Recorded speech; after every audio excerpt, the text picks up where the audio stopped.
Social media പോസ്റ്റുകൾ വർദ്ധിക്കുന്നു എന്ന വാർത്തകളാണ് ഇപ്പോൾ പുറത്തുവരുന്നത്. ഏറ്റവും കൂടുതൽ കുറ്റകൃത്യങ്ങൾ റിപ്പോർട്ട് ചെയ്തിരിക്കുന്നത് ആസാമിൽ നിന്നാണ്. ഹിന്ദുവിരുദ്ധ പോസ്റ്റ് ഇട്ടെന്ന് കണ്ടെത്തിയ 92 പേരെയാണ് ഇപ്പോൾ അസാം പോലീസ് അറസ്റ്റ് ചെയ്തത്. കഴിഞ്ഞ ദിവസം കൃഷ്ണ ഭഗവാനെയും രുക്മിണി ദേവിയെയും വളരെ മോശമായ രീതിയിൽ അധിക്ഷേപിച്ചുകൊണ്ട് പോസ്റ്റ് ഇട്ടയാളെ പോലീസ് അറസ്റ്റ് ചെയ്തു. പഹൽഗാം ഭീകരാക്രമണത്തിന് പിന്നാലെ തീവ്ര ഇസ്ലാമിസ്റ്റുകൾ സോഷ്യൽ മീഡിയയിൽ അതിന്റെ മറയാക്കിക്കൊണ്ട് ഹിന്ദു വിരുദ്ധ പോസ്റ്റുകൾ പങ്കിടുന്നവരുടെ എണ്ണത്തിൽ അടക്കം വലിയ വർധനവാണ് ഉണ്ടായിരിക്കുന്നതെന്നും പോലീസ് വ്യക്തമാക്കുന്നു. ഈ സാഹചര്യം കണക്കിലെടുത്തുകൊണ്ട് തന്നെയാണ് അസാം സർക്കാർ ഇവർക്കെതിരെ നടപടി ഘടിപ്പിച്ചിരിക്കുന്നതും.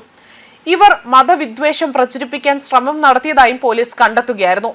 മതസ്പർദ്ധ വളർത്തുന്ന തരത്തിലുള്ള പോസ്റ്റ് പങ്കിട്ട ലിംഗ്പൂർ സ്വദേശിയായ സാബിൽ കുമാർ ഇസ്ലാമിനെയും അതുപോലെ കൃഷ്ണ ഭഗവാനെയും രുക്മിണി ദേവിയെയും സോഷ്യൽ മീഡിയയിലൂടെ അധിക്ഷേപിച്ച ദുലാൽ ബോറ എന്ന യുവാവിനെയും പോലീസ് കഴിഞ്ഞ ദിവസമാണ് കസ്റ്റഡിയിലെടുത്തത്. ആസാം മുഖ്യമന്ത്രി ഹിമന്ത ബിശ്വ ശർമ്മ ഇതിനോട് പ്രതികരിച്ചത് ഇങ്ങനെയാണ്: ഹിന്ദു വിരുദ്ധർ പിടിയിലായി, നടപടികൾ തുടരുന്നു, ആകെ 92 കുറ്റവാളികൾ ജയിലിൽ എന്നതാണ് അദ്ദേഹം എക്സിൽ പങ്കുവച്ച ഒരു പോസ്റ്റിൽ വ്യക്തമാക്കുന്നത്. രാജ്യവ്യാപകമായി രാജ്യദ്രോഹികൾക്കെതിരായ നടപടികൾ തുടരുമെന്നും ആരെയും വെറുതെ വിടില്ല എന്നും അദ്ദേഹം ഇതിലൂടെ വ്യക്തമാക്കുന്നുണ്ട്. ഇന്ത്യ വിരുദ്ധ പാകിസ്ഥാൻ അനുകൂല പ്രവർത്തനങ്ങളിൽ ഏർപ്പെട്ടിരിക്കുന്നവർക്കെതിരെയാണ് പോലീസ് നടപടിയെടുക്കുന്നതെന്നും മുഖ്യമന്ത്രി വ്യക്തമാക്കി. അതേസമയം കഴിഞ്ഞ ദിവസമാണ് സമാനമായ മറ്റൊരു സംഭവം കൂടെ അസാമിൽ നിന്നും റിപ്പോർട്ട് ചെയ്തത്. ഹിന്ദുക്കളെ പശുക്കളെ പോലെ കശാപ്പ് ചെയ്യുമെന്ന് ഒരു യുവാവ് സോഷ്യൽ മീഡിയയിലൂടെ വിഷം തുപ്പുന്ന വാക്കുകൾ ചൊരിയുകയാണ് ഉണ്ടായത്.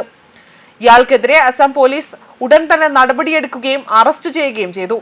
കോളേജ് വിദ്യാർത്ഥിയായ ഇയാൾ ഇൻസ്റ്റഗ്രാമിലൂടെയാണ് ഹിന്ദുക്കളെ ഭീഷണിപ്പെടുത്തി സന്ദേശം അടക്കം രംഗത്ത് വന്നത്. മറ്റൊരു വ്യക്തി ഹിന്ദുക്കളെ അവഹേളിക്കുന്ന തരത്തിൽ ഇൻസ്റ്റഗ്രാമിലൂടെ പോസ്റ്റുകൾ പങ്കുവച്ചതിന്റെ താഴെയാണ് ഇയാൾ ഭീഷണി കമന്റുമായി രംഗത്ത് വരുന്നത്. നാഗോൺ സ്വദേശിയായ പർവേജ് അൻസാരിയാണ് പിടിയിലായത്. സോഷ്യൽ മീഡിയ വഴിയാണ് അൻസാരിയുടെ വിഷം നിറഞ്ഞ വാക്കുകൾ ഉണ്ടായത്. ദിവസങ്ങൾക്ക് മുൻപേ തന്നെ വിദ്വേഷ പ്രചരണത്തിന് സാനിദുൽ ഇസ്ലാം എന്നയാളെ അസാം പോലീസ് അറസ്റ്റ് ചെയ്തിരുന്നു. ഹിന്ദുക്കളെ പശുക്കളെയും ആടുകളെയും പോലെ കൊല്ലുമെന്ന് പ്രതിജ്ഞയെടുക്കുന്ന വീഡിയോ ഇൻസ്റ്റഗ്രാമിലൂടെ ഇയാൾ പങ്കുവയ്ക്കുകയായിരുന്നു.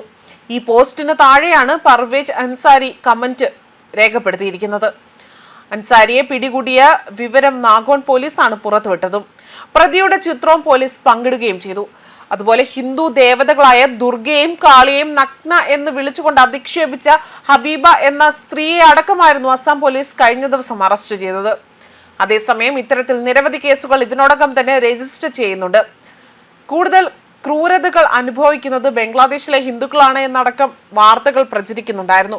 ബംഗ്ലാദേശിൽ ഹിന്ദു മതത്തിന് നേരെ സോഷ്യൽ മീഡിയയിൽ അപകീർത്തികരമായ പരാമർശങ്ങൾ പങ്കിടുന്ന പോസ്റ്റുകൾ പങ്കിടുന്ന നിരവധി കേസുകളാണ് റിപ്പോർട്ട് ചെയ്യപ്പെട്ടിട്ടുള്ളതും. പ്രതിയുടെ കടയ്ക്ക് മുന്നിൽ പ്രതിഷേധവുമായി ഹിന്ദുക്കൾ അടക്കം രംഗത്ത് വന്നിരുന്നു.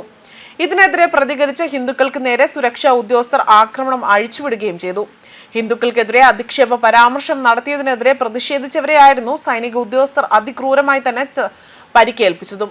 അതുപോലെ തീവ്ര ഇസ്ലാമിക സംഘടനയായ ജമാഅത്തെ ഇസ്ലാമി അംഗമായ ഉസ്മാൻ അലി ഹിന്ദു മതത്തിനെതിരെയും അതുപോലെ ഇസ്കോൺ സന്യാസിമാര് ആ സമൂഹത്തിനെതിരെയും സോഷ്യൽ മീഡിയയിലൂടെ വളരെ അധിക്ഷേപകരമായ പരാമർശങ്ങൾ പങ്കുവയ്ക്കുകയും ചെയ്തിരുന്നു. ഇതിനെതിരെയും പോലീസ് ശക്തമായ നടപടി തന്നെയാണ് സ്വീകരിച്ചതും. ന്യൂസ് ഡെസ്ക് കർമ്മ ന്യൂസ്.